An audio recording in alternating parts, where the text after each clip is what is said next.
எங்க தேர்தல் அறிக்கை அம்மாவாக இருக்கும் என்று சொன்னேன். கதாநாயகி ஜெயிக்கிறார்களா, அம்மா ஜெயிக்கிறார்களா என்று நாமும் பார்த்து விடுவோம்.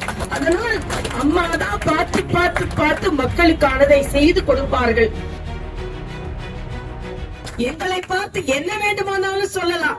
நேற்று கூட என்ன கேட்டாங்க, உதயநிதி முரட்டு அடிமை என்று பொதுச் செயலாளர்களை பற்றி சொல்லி இருக்கிறார்கள் என்று. நான் சொன்னேன், நேற்று நீங்கள் பத்திரிகையில் பார்த்திருப்பீர்கள்.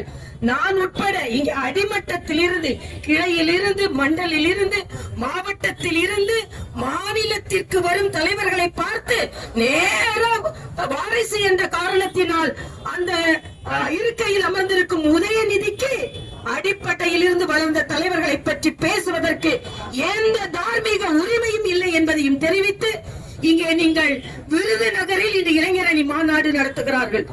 இதற்காகவாவது தமிழக மக்கள் அவர்களை தண்டிப்பார்கள், புறக்கணிப்பார்கள். ஏனென்றால் விருதுநகரில் ஒரு தலைவன் பிறந்து உணவோடு கல்வியும் கொடுத்த தலைவனை தோற்கடித்தவர்கள் அங்கே இளைஞரணி மாநாடு நடத்துகிறார்களாம்.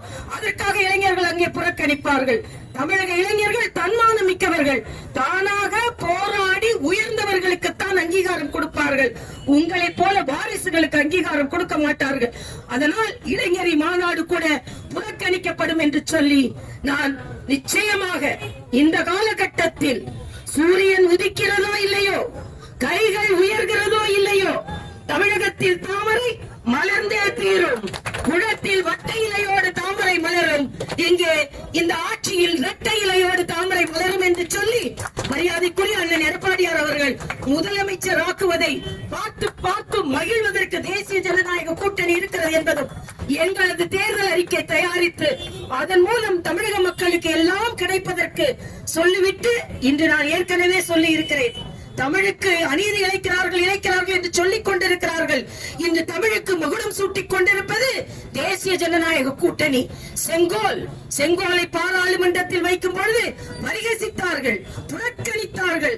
ஆனால் அதே செங்கோலை மரியாதைக்குரிய பாரத பிரதமரை கூப்பிட்டு இங்கே நாம் ஆட்சி அமைக்கும் பொழுது செங்கோலை இங்கே சட்டமன்றத்தில் வைப்பதற்கு நாம் எல்லாம் இணைந்து முயற்சி செய்வோம் என்று கூறி உங்களுக்கு நல்ல வாய்ப்பு அளித்ததற்கு மட்டுமல்லாமல் மக்களிடமிருந்து மக்களுக்காக இந்த குறிப்புகளையும் அறிக்கைகளையும் வாங்கி ஒரு பிரம்மாண்டமான அறிக்கை இங்கே ஸ்ரீதர் பேசும்போது சொன்னார். எந்த அளவிற்கு திமுகவின் அறிக்கை புறக்கணிக்கப்பட்டிருக்கிறது, மறக்க பிடிக்கப்பட்டிருக்கிறது என்று. சகோதரி கனிமொழிட்ட கேட்கிறாங்க, உங்க தேர்தல் அறிக்கை எப்படி இருக்கும் என்று. எங்கள் தேர்தல் அறிக்கை கதாநாயகியாக இருக்கும் என்று சொல்கிறார்கள். என்னிடம் கேட்கிறார்கள், உங்க தேர்தல் அறிக்கை எப்படி இருக்கும் என்று.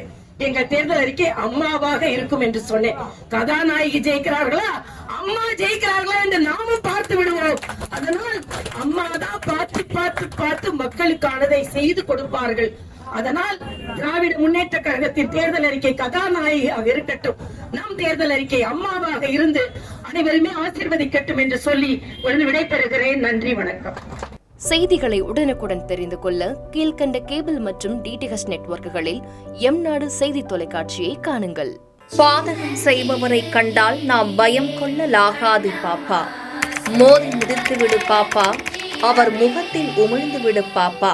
அண்மை செய்திகளை உடனுக்குடன் தெரிந்து கொள்ள இணைந்திருங்கள் எம்நாடு தொலைக்காட்சியுடன்.